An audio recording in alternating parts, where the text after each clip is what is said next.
In 2015, the veteran New York Times columnist Tom Friedman wrote a letter from Saudi Arabia in which he extolled a younger generation of Saudi royals and gushed that Mohammed bin Salman, 5 years later Crown Prince of the Desert Kingdom, brimmed with fresh ideas. Come 2017, Friedman announced, "Only a fool would predict the success of Saudi reform, but only a fool would not root for it." In between the two columns, Prince Mohammed had embarked on an iron-fisted anti-corruption drive or purge, reportedly engineered the temporary detention and resignation of Saad Hariri, Lebanon's prime minister, and openly backed a bloody civil war in Yemen against Iran and its proxies. Then, on the 2nd of October 2018, Jamal Khashoggi, a Saudi dissident and journalist resident in the U.S. and writing for The Washington Post, was murdered in the Saudi consulate in Istanbul, reportedly at the direction of the prince. Enter Ben Hubbard, the New York Times Beirut bureau chief, with his first book, MBS, The Rise to Power of Mohammed bin Salman. Hubbard delivers a highly informed portrait, leavening his narrative with well-deserved skepticism, and leaves the reader wondering what lies ahead for the prince and his kingdom.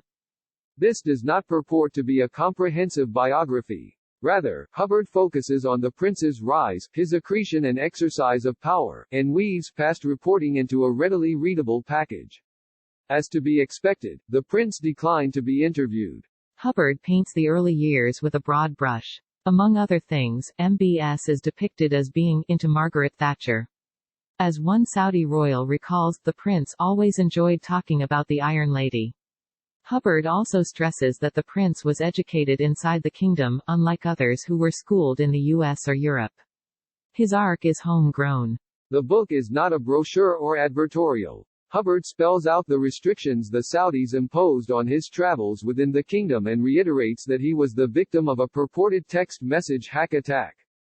According to the University of Toronto's Citizens Lab, Hubbard was targeted by spyware known as Pegasus, made by Israel's NSO group. As reported by The Guardian, it is a distinction Hubbard allegedly shares with Jeff Bezos, the owner of The Washington Post. Other victims included Saudi dissidents and rights activists.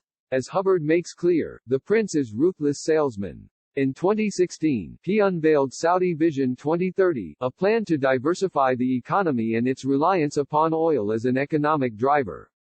When he speaks, people listen. Richard Branson ventured to Saudi in September 2017. On a trip to California, the Virgin billionaire and the prince discussed space travel.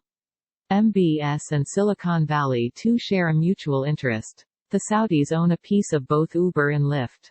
Hubbard also sheds light on MBS's role in molding and shifting Saudi foreign policy. As he took over, the kingdom no longer focused on the Palestinians. Israel was no longer its enemy. Regarding the latter, the prince remarked that they were not killing Saudis. Instead, his foes were Al-Qaeda, ISIS, the Muslim Brotherhood and Iran. According to Hubbard, the prince's hostility toward Iran was political, ideological and religious. MBS viewed dialogue between the two Gulf states as nearly impossible. The conflict between Sunni and Shia Islam was centuries old, but the Iran-Saudi Cold War was only in its fifth decade.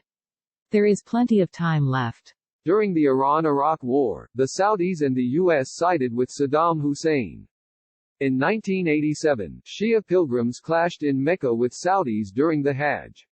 Nearly a quarter of a century later, in 2011, the U.S. foiled an Iranian plot to assassinate the Saudi ambassador at a D.C. restaurant. Not surprisingly, MBS viewed the Iran nuclear deal with a gimlet eye, and said of Ayatollah Ali Hosseini Khamenei, "I believe the Iranian supreme leader makes Hitler look good." Hubbard gives kudos to the prince for his liberalization efforts. Women may now drive cars and apply independently for passports. Public entertainment is more commonplace, religious authorities a bit less zealous. Yet all that comes with constant warning that dissent remains subject to being crushed. Freedoms are fragile, rulers are absolute. In 2018, the CIA concluded with high confidence that the prince ordered Khashoggi's killing. According to Hubbard, whether MBS gave the order to kill is almost secondary. The prince fostered the environment in which Saudi agents and diplomats believed that butchering a nonviolent writer inside a consulate was the appropriate response to some newspaper columns. Khashoggi's murder will stain the prince's legacy. MBS may have lost some luster, but he has not lost his allure. After a one-year hiatus, Saudi's future investment initiative, aka Davos in the desert, the prince's brainchild, was again a destination for the see and be seen set. Jared Kushner, Steve Mnuchin, Jair Bolsonaro, David Cameron, all were there. The band was back and so were the bankers. As for Donald Trump, little has changed since the president placed his hands atop the orb in Riyadh on his first foreign trip.